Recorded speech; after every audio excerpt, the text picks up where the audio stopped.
What's up, you guys? Sean Ross Sapp, managing editor, FightfulWrestling.com. But I'm here to bring you a column by Joe Hulbert. He has done this great series leading up to WrestleMania. Batista, the Boston Hug Connection, just tons more. This one about Kofi Kingston, who has, quite frankly, stolen the show as it pertains to the build-up to WrestleMania 35. If you like this column, make sure you give them all a read. Click Joe's name on FightfulWrestling.com and check out his author page and follow him on Twitter. He says, every once in a while, pro wrestling can fill even a cynic with joy. As of late, one particular angle has reminded the world of that feeling, with Kofi Kingston's unexpected ascension captivating the wrestling world. For the longest time, Kingston's cohorts have publicly nominated him for these feats, intending to, at long last, finally capture a WWE title. In truth, the gesture was always touching, but its likelihood remained questionable, to say the very least. Incredibly, though, we are now potentially days away from that very moment as Kingston enters WrestleMania for, quite simply, the biggest match of his life.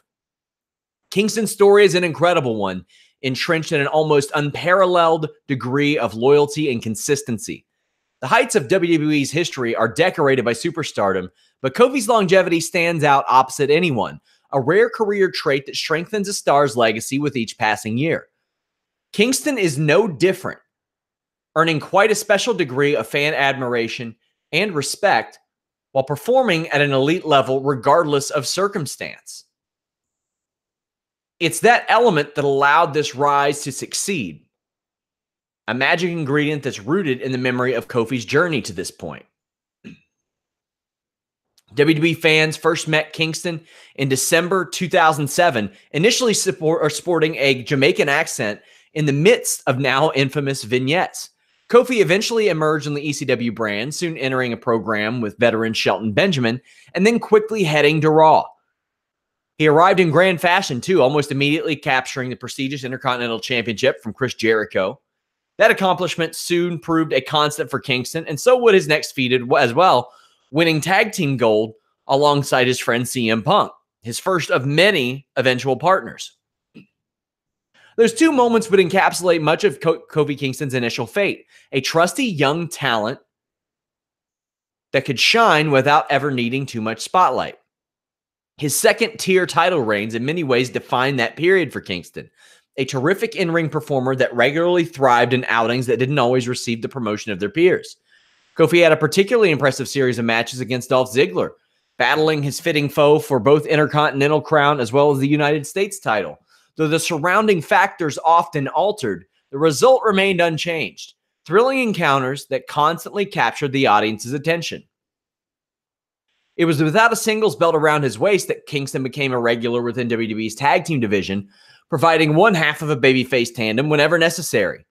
As well as the established CM Punk pairing, Kofi also won the titles with Evan Bourne and R-Truth, making the most of a division that then more than ever suffered from a distinct lack of exposure. Within that spell, Kofi did briefly flirt with superstardom, rivaling Randy Orton in a program that's folklore has maintained its relevance a full decade later. Regardless of the reasoning, though, Kingston's ceiling seemed readjusted soon after, with many of Kofi's aforementioned achievements taking place when fans pondered what could have been.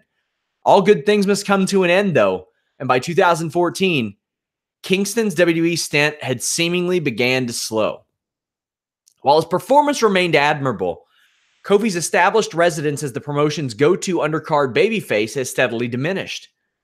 Fans understood Kofi's position too well at that point, struggling to believe that he'd ever reach heights above those he had already conquered. However, talk of Kingston's demise was greatly exaggerated, as out of nowhere his career would soon take an unprecedented turn. Entering an initially promising direction alongside Big E and Xavier Woods, Kingston's future only briefly looked bright, with the trio appearing as gospel-inspired preachers of positivity rather than taking the more daring approach that some had expected. Fans rejected the direction, but the rest is history, with New Day embracing boos so brilliantly that they soon became emphatic cheers.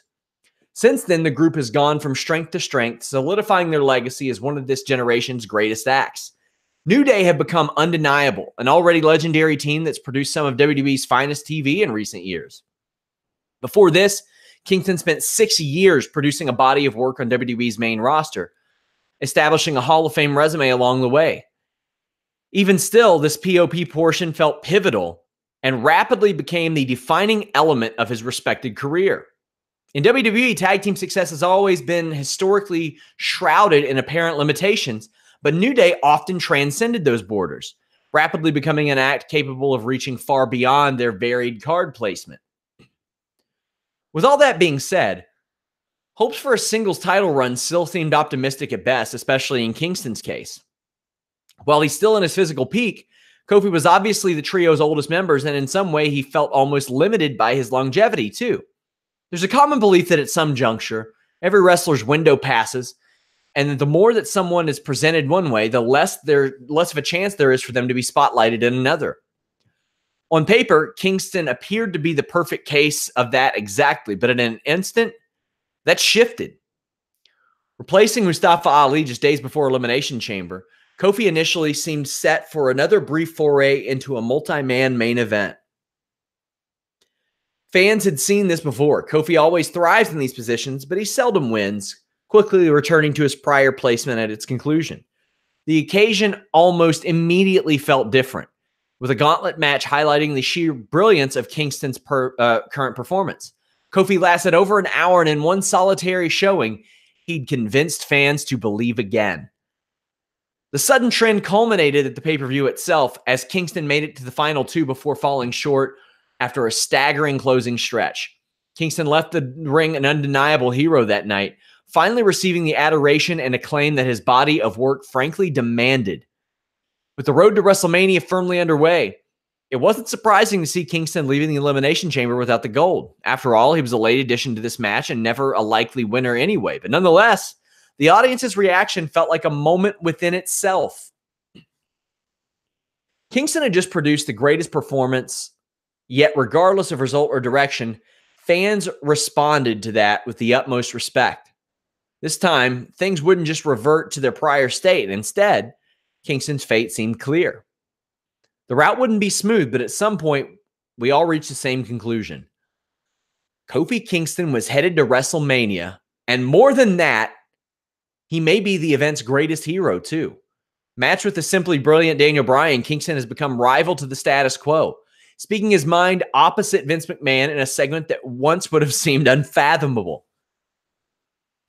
Proudly stating his case, Kingston cited his commitment throughout the years and demanded opportunity. The exchange resonated in grand fashion, with Kingston silencing any doubts surrounding his main event capabilities. Kofi had every tool necessary, and he'd built a connection with the audience as well, a perfect storm that reaches its crescendo at WrestleMania 35. In fear of being hyperbolic, it feels undeniable that at MetLife Stadium, Kingston's story reaches its defining moment. The match that'll encapsulate a whole career within its gripping action. Everyone's rooting for Kofi to complete his fairy tale journey, and rightly so. But in truth, his presence there is something of a celebration itself. After supposedly reaching his apparent ceiling a decade ago, Kingston now reaches one of the industry's finest heights, challenging for the WWE title at WrestleMania. It couldn't be more well-deserved either. A rare opportunity for wrestling fans to simply smile as one of the generation's greatest contributors receives the reward that he earned a long time ago.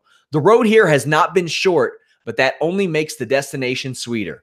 This Sunday at WrestleMania 35, the audience unites, hoping to witness the final chapter of one of WWE's most captivating tales.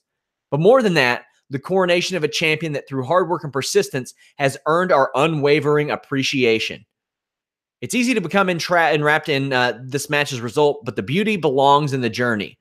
A pro wrestling story that hopefully will reminisce about for many decades to come. Again, if you like this column, leave a thumbs up. Even if you didn't leave a thumbs up, go follow Joe Hulbert online and keep it locked to FightfulWrestling.com. We're bringing the best in columns, live results, podcasts, interviews, all that good stuff, guys.